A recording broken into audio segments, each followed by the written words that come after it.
বিবির পরামর্শ যারা যায় না, নেয় না, এরা পারিবারিক জীবনে ঠকে যায়। রাসূল নিজেও বিবির পরামর্শ নিতেন।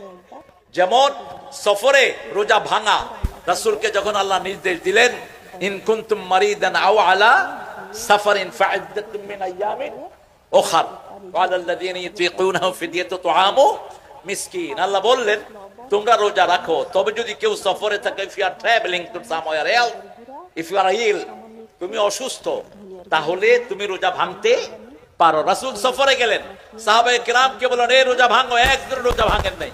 রাসূল তাবুতে গিয়ে বলছে, আয়েশা, সাহাবীরা তো আমার কথা শুনে না। কয়, বলে আপনার জন্য এরা জান দেয়, আপনার জন্য এরা মক্কা ছেড়ে মদিনায় এসেছে।